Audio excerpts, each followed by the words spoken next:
31.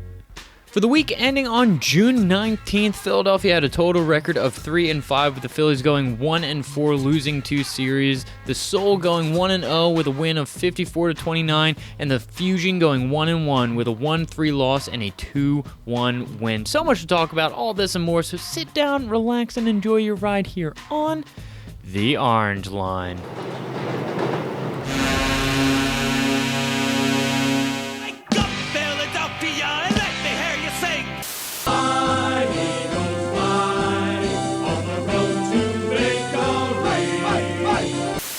He had high hopes. He had high hopes. Clap your hands, everybody, for Philadelphia. 76. So, welcome back to the Orange Line, ladies and gentlemen. Sorry, let me fade in there. Welcome back to your weekly source of Philly sports. I'm your host, as always, Docter PHd, going over some of the news from the MLB, NHL, NFL, NBA, OWL, NLL, AFL, and MLS. Did I get all of them in that one? I think I did. We always start things off where we left off last week. I say this every time, and then we work our way up from worst to best. I'll give you a little foreshadowing, a little preview. It's going to be a little different this year. This episode, I usually try to make it, teams that are in season who had the best record for the week, but some big stuff happened this week. So, with that being said, let us move right in to where we're going to start with the Philadelphia Phillies. It has been a very somber week for the men in red pinstripes, and I'm getting annoyed. So, I mean, as we always do with the Phillies, we got to start from the beginning because there's so many games to be played in a week. And we started this week off with a series against Atlanta, and it really seemed like the entire time it was just like they were just trying to lose. I don't know what it is. They just felt like they were getting to the end of the game and going, all right, that's good enough. You guys can have it. And it happened 2 games in a row. It started on Friday, where we kicked off the series against Atlanta, NL East rivals, and we seemed to be playing pretty decently. I think we had a 2-run lead going into the bottom of the 9th. Hector Neris ends up blowing a save to the Philly killer himself, Brian McCann, who I think got his 1000th RBI or something like that. Something dumb. No one really cares. But ends up getting an RBI single, which is a walk-off, ends up winning the game. Boo. The next game, even though it was a win, it was a 5-4 win. That was just way too close for my liking. I think going in to the 9th, we were actually down 4-3. Ended up pulling 2 runs out of our behinds. But it was just like, oh, come on, guys. You got to start getting some more hits. I keep saying every single podcast, the hitting needs to sync up with the pitching, and it's been beyond annoying at this point. And then we end up getting blown out in the third game, 15-1, almost no offense in it. Obviously, things were way off. The hitting wasn't there, the pitching wasn't there. Bad series for the Phillies. But I was like, this is just a bad series. Sometimes these teams can have bad series. That's just the way it is. So I was getting ready to go into Washington, stomp some of these guys, laugh in their face, haha, you lost Bryce Harper. And then we got a rain delay. And the rain delay turned into a game that got pushed back. And I was like, damn it. So then we go into the next game, another rain delay. Apparently, Washington has worse weather than Seattle. So we get another rain delay, and that game gets postponed. Fantastic. So Wednesday, they decide to have a doubleheader, game in the afternoon and then game at night, how they do it. And all we get out of the whole thing is a Kingery-Dingery. That's all we get. We get 1 home run from Scott Kingery, and I think Bryce Harper doubled, maybe singled home a run, but that's it. In those 2 games in one day, that's all we get. Not happy. Not happy about that at all. And the worst part is that the next game, part 2 of our Wednesday baseball experience, ends up turning into something that's so frustrating. A game where we only lose 2-0. 2-0. That shouldn't happen. 2-0. This lineup is too good to lose 2-0. This pitching staff has so much credibility to it to go 2-0. 2-0. We did not deserve that loss. We did not deserve either of those losses. And right now, I'm getting real pissed off at the Phillies. Buckle down. We need you to start playing better. So, we're going to stop talking about that. I'm too annoyed about the Phillies already, and we're going to move on to some other subjects, some things that are pretty nice, some fun things, like the Philadelphia Wings. You like that segue, huh? Yeah, the Philadelphia Wings, they, as always, don't really have too much news going on, but I was digging around, and I saw a little piece of info that seemed pretty dang good. On Tuesday, they decided to sign Josh Courier, a player that was already playing for the Philadelphia Wings, a forward, to 2 more years, so he's going to stick with us for a little bit. And he played absolutely fantastic this year. He had 62 points with 34 goals, 28 assists, which is great for our offense. He was 4th on the team in points and ended up being 2nd in goals, only behind Kyle Matisse, the big cat. So, absolutely fantastic to see him coming back for a couple more seasons with the flying lacrosse guys. I don't know. I was trying to think of something clever there. I'll come up with a clever nickname for the Wings, but for right now, it's good to have you back, Josh Courier. But that's all for the Wings. Let's go right into the Eagles. On Tuesday, they finally announced their training camp schedule, which is pretty nice. Everyone's going to start reporting on July 24th, which seems pretty good. Hopefully they can get some good workouts in on their own for now, do whatever they want for the summer. I don't know. Go on vacation. I don't really care. And I know there was a big hullabaloo about the fact that there was only one public practice that's going to be held at Lincoln Financial Field. Everyone's all like, oh, I want to go see them practice. It's practice. It's not a game. It's not seeing plays being run. I mean, it is seeing plays being run, but it's not a play. It's not playing against a different team. It's practice. It's practice. Stealing one out of the book of AI there. It's practice. It's not that big of a deal. There was a whole lot of negative reception about it, a whole bunch of people on radio stations and other podcasts and talking about the Eagles. They think it's so bad. I don't think it's that bad. Yeah, it's like I said, it's practice. I don't really care about seeing that. And they were also upset about the fact that you're going to have to buy tickets and it's going to be a $10 ticket. Oh my goodness, that's so horrible. It's $10. If you're really a diehard Eagles fan and you really want to go see them practice, like I said, it's $10. It's not that big of a deal. And apparently all the proceeds are going to autism research, which is a great way to spend that money. And I think it's something that, I feel like is a bit worth the $10 in itself. So, yeah, it's practice. Don't really worry about it. We're not talking about a game. We're talking about practice. And, well, I am talking about Allen Iverson, which is a great segue to go into the 76ers. Off-season officially kicks off. Congratulations to the Toronto Raptors for winning your first NBA title. Congratulations to Kawhi Leonard for being an absolute monster in the postseason. And thank goodness, because now I feel a little bit better about how we went out. A couple bounces away. We could have been in overtime. Maybe we could have taken the champions out. Who knows? I don't really know.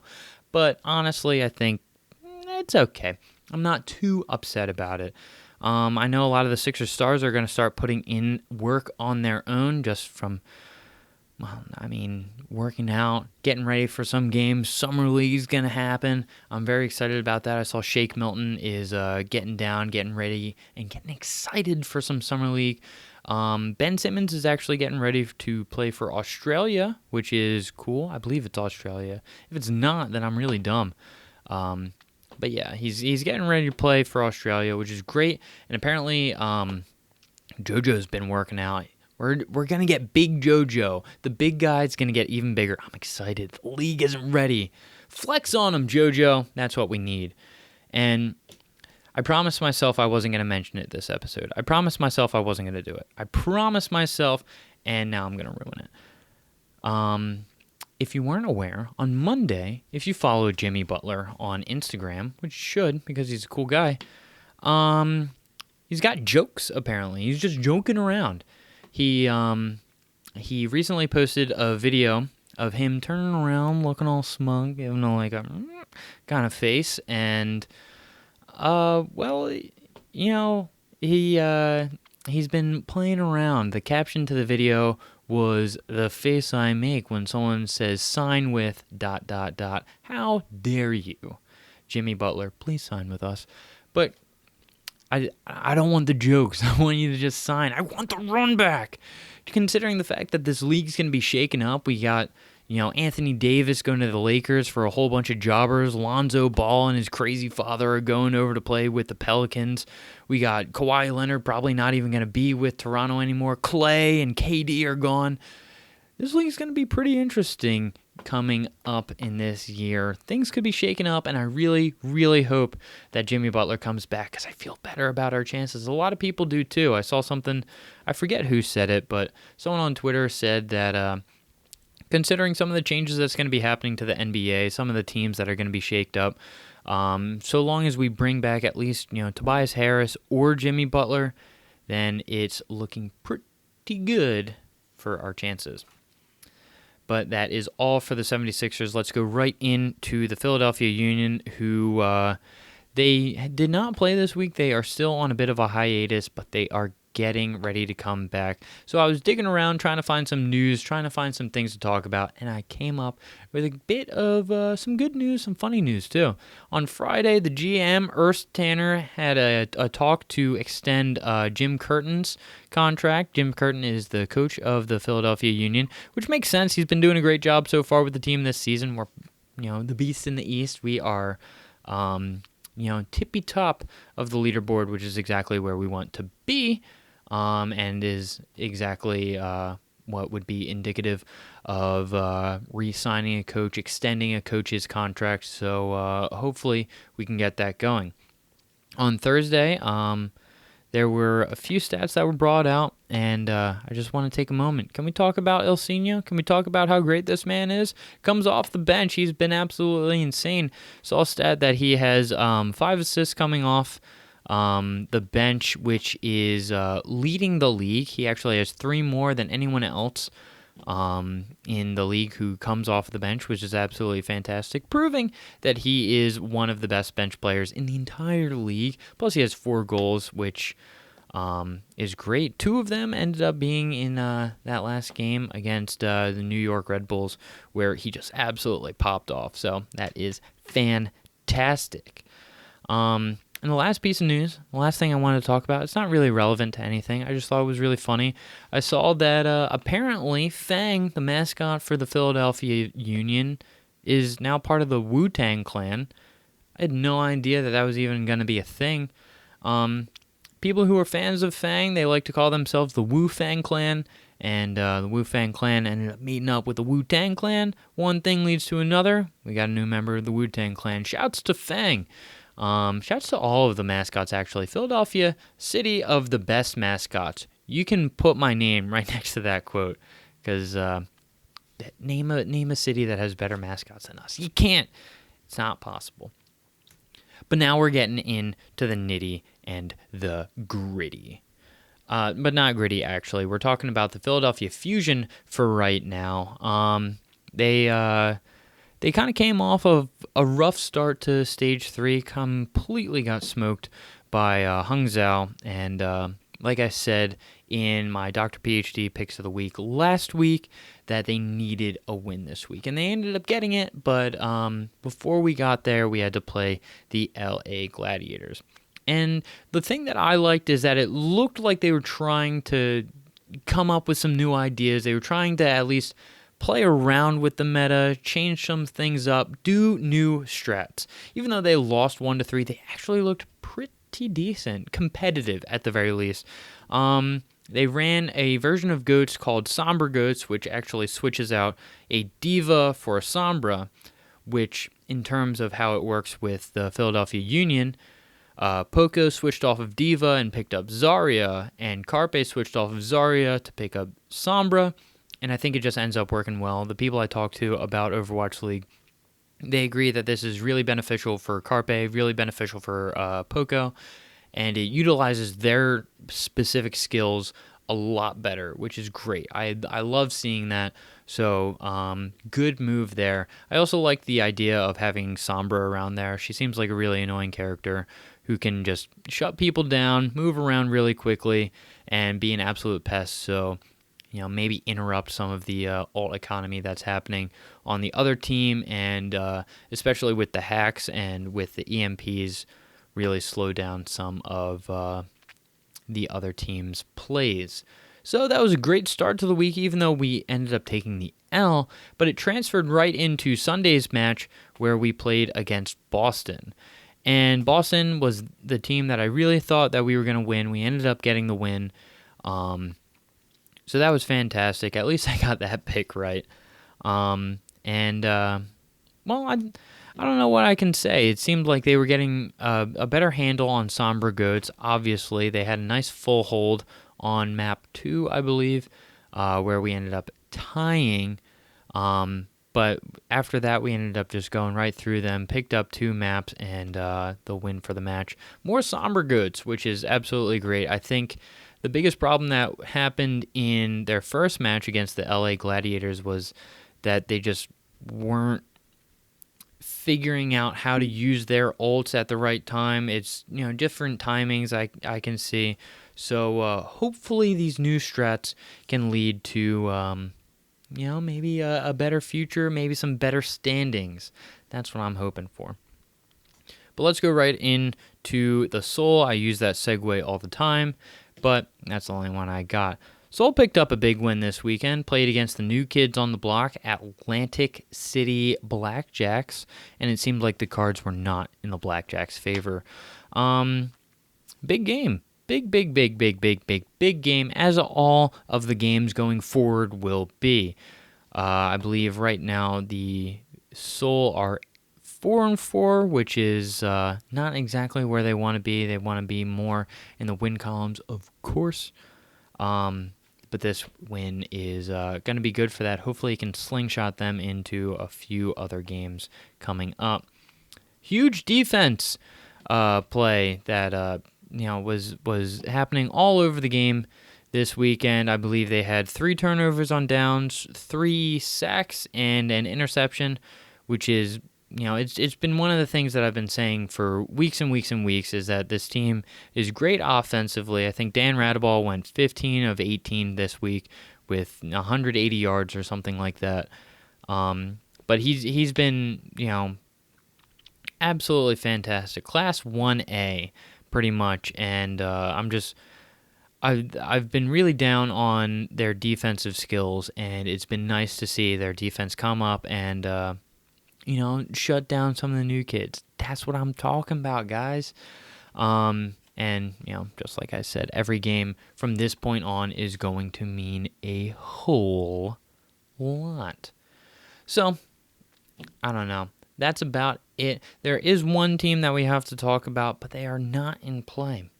It was a big week for the Philadelphia Flyers this week. If you're not aware, moves have been happening. This offseason has been promised to be pretty crazy, considering what Chuck Fletcher has said in the fact that he wants to be very aggressive, change some things up for this team, and this week was just the tip of the iceberg. At least I think so. And it all started off on Friday. The Flyers traded away Radko Gudas to Washington in return for Matt Niskanen. Which I think is a pretty decent move. Even though Radko played pretty decently, he was one of our better defenders this year. He was a really big body and a really big presence on defense as well.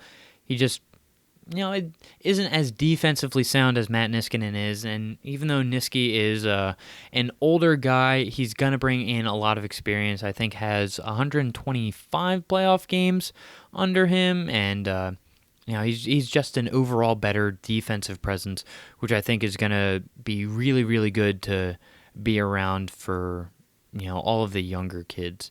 And you might be saying to yourself, well, we already have that veteran defensive presence. His name is Andrew McDonald. Well, if you're not aware, the news didn't stop on Friday. Saturday, they made the announcement, they being the Flyers, made the announcement that Andrew McDonald will be placed on waivers to buy out his contract. See you later, AMAC. I don't mean to sound mean. I don't want to be mean, but thank the Lord that this guy is done. And I do kind of feel bad. Apparently, he was a really good guy. A story I heard was that when one of the Humboldt players was coming to visit the Flyers facility, AMAC was really adamant about trying to meet him, trying to talk to him, show him around. I think he said something about give him his car or something, which that might be a little much, but honestly, it's nice to see a guy be a good guy, and I like having good guys on my team. I like having good guys in my life, so in that respect, it kind of sucks that AMAC's gone, but realistically, he was kind of a burden on our team. That cap is, not what we wanted to see, and he took up space from some of the younger players. I don't know. It's nice to see him go. Sorry, AMAC. But if you're thinking that was the big blockbuster thing this week, you're wrong. There was more stuff that happened. Tuesday, the Flyers made another trade. It was going to be a second-round draft pick in this year's draft and a third-round draft pick in next year's for Justin Braun, who I believe came from the Dallas Stars. Don't quote me on that. I don't really know a lot about this guy. I haven't heard his name all too much. He's not like a Matt Niskanen.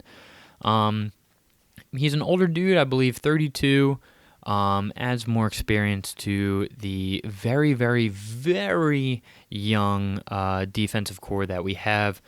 But I think that's what Fletch wants.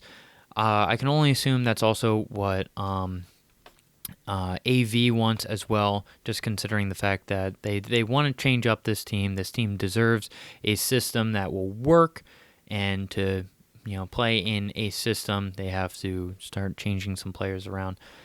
And another piece that came up with this is talking about Philip Myers, who apparently is going to be starting on the third defensive pairing, 3DR, which just means he's going to be playing on the right side, I assume, which is good. I really want some of these younger kids to get playing time. I'm all about their development, and I think adding some of these veteran guys is very good, but more on that. Because Wednesday was the day that we were all kind of waiting for. We all talked about the trade of a fifth-round draft pick for Kevin Hayes just to get his rights so we can talk to him before the offseason. And to end the week, the Flyers ended up signing him to a 7-year contract, which means he's going to be sticking around for a little bit. And my gut feeling is that this isn't going to be the last move of the offseason. I think more things are coming.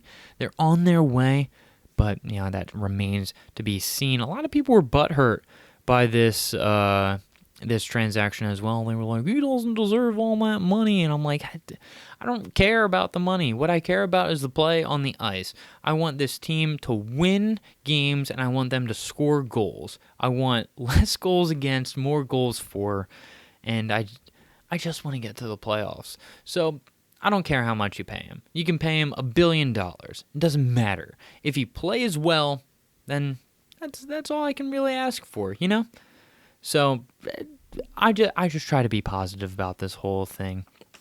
But with him signing, that ends up kind of rounding things out for right now. And I did a little bit of quick Philly math, not a whole segment worth, but just some quick Philly math. I wanted to see how old/young this team is going to be, and we're actually on the younger side. About 26.6 is the average age of the players for this team, which puts us at the bottom of the NHL. We're one of the youngest teams in the NHL, which I think can be really good considering that most of our players do have NHL experience under them. And we do have younger players that are in our system who are going to move up, which is absolutely fantastic. But for right now, I want to develop the players that we have on this team. And I think adding some of these veterans, adding some of these people that can take pressure off of the Nolan Patricks, just like Kevin Hayes can do, I think can be a really good thing. A lot of people are getting upset about Kevin Hayes and thinking he's not worth it. I think the fact that he's going to be, theoretically a 60-point player, which everyone seemed pretty hot on, and the fact that he's going to be a veteran player who's going to take pressure off of Nolan Patrick, a young player who still has a lot more in his career to go, and you don't want to throw too much pressure on him right now, I think can be really good. It's going to be good for the development of these younger kids, and I think there's a chance that more of these older guys could actually come in to the offense, maybe not play every night, but just be a role for some of the kids to latch onto. You know what I mean? I don't know. I'm just, like I always try to be, I'm trying to be optimistic about this. And I want to be optimistic about the week going ahead, so let's get right into the schedules. The Philadelphia Phillies have one more game against the Washington Nationals for this series, at least. So that should be played today, unless Washington decides to have the worst weather in the world again. I know it's been raining here in Philadelphia. It's kind of gross out. I don't like it. But then Friday through Sunday, it's going to be the Florida Marlins who are coming into Philadelphia. We're going to have a 3-game series against them. And then Monday through Wednesday, actually Monday through Thursday, we're going to be playing the New York Mets also at CBP. A lot of NL East teams so far. I think I took a look, and 17 of the 28 games that are going to be played in June are against the NL East. So this is a big month for us. We really need to start picking up wins, and the fact that we weren't able to pick some up against Atlanta is concerning. But that's enough about the Phillies. The Soul have a game this week. They're going to be playing against the Columbus Destroyers in Columbus. That's going to be happening on Saturday. Also happening on Saturday, the Fusion have one match. It's going to be against the Atlanta Reign. So we get another crack at Atlanta. And the Union, they finally come back in action. They're going to be playing on Wednesday at New England Revolution, playing in Gillette Stadium. So that is something to look forward to. And that's absolutely what we're going to talk about. It's my favorite segment of the week now, the Docter PHd Picks of the Week, where I just go over 3 things that you should look forward to. 2 of them are going to be Philadelphia sports related, and then the third one's always a wild card, so you never know what that's going to be. So let's start it off with number 1. It's going to be the Union, like I said, taking on the New England Revolution. The last time we played, we absolutely stomped them. I believe that was the game 6-1, where everyone and their mother scored, including our boy Ilsinho. So it's going to be interesting to see how we play after a 2-week hiatus. But considering the fact that we stomped them last time, my hopes are high. And that would be a good segue if I was talking about the Philadelphia Phillies right now, but it's not going to be about that team. It's going to be about the Fusion. Like I said, they're going to be playing against the Atlanta Reign this Saturday, and interestingly enough, they were one of the first teams we played this season. They last played week 1 of stage 1. They were actually the second match we played, and we won on map 5, so it was pretty close, but it's going to be good to see how these teams have developed and evolved, and where they can go from here. I believe the last time I checked the standings, Atlanta is slightly below us. They're still in the middle of the pack, just like us. They might be 14th in the league, while we are sitting at 8th. Don't quote me on those numbers, 8th or 10th. But yeah, it's going to be interesting to see how that matchup goes. So that's another one to look forward to. And for the third pick, like I said, it's always a wild card. And this week I'm going to choose Borderlands 2. If you haven't played that, you probably should. It's one of my all-time favorite games. It is a first-person shooter known as a looter shooter, where, you kill enemies, you get some cool weapons, you get some cool equipment and stuff like that, and you have different rarities, and it's all really fun. There's about a bazillion different things that are in the game, where it makes it pretty much that no 2 games are ever going to be played exactly the same. Plus, there's a whole bunch of comedy in it. The characters are really nicely developed. It's a fun game, and they actually just came out with a new DLC, which is free. And right now, I'm playing through it, and I'm not even like halfway through, I feel. But it's been so much fun. The humor stays alive, and it's actually segueing into their new game, Borderlands 3, which comes out later this year. So it's going to bring a little bit of hype for that. I'm bringing a little bit of hype for that because I love that game so much. But that is going to be pick 3 for Docter PhD's Pick of the Week. And that's the show. If you enjoyed it, please like, comment, and subscribe on YouTube. If you're watching this, if you're just listening, then hit subscribe, hit that little bell or whatever. I don't know what all of the different podcasting sites use for their subscriptions, but please subscribe to this. I make episodes every Thursday, and I try to talk about all of the sports as you have just heard. If you want to follow me, then you can do that on social media. That's going to be at Docter PhD, Docter PhD. If you want to follow the podcast, you can do that as well. It's going to be at Orange Line Pod, spelled exactly the way you would think. Hit us up on Facebook as well. That you can find us as the Orange Line Podcast. I try to share as much of the highlights for some of the teams that we have. And I'm still slowly getting the ideas together and getting all of the skills necessary to do weekly, daily posts about what games are happening. And I also want to start doing Docter PhD's watch list, where it's just, for all 7 days in the week, just go, hey, watch this game. Hey, watch this game. Watch this game. Watch this match. So that is something to look forward to. But thank you so much for listening. Thank you so much for watching. And I will see you next time.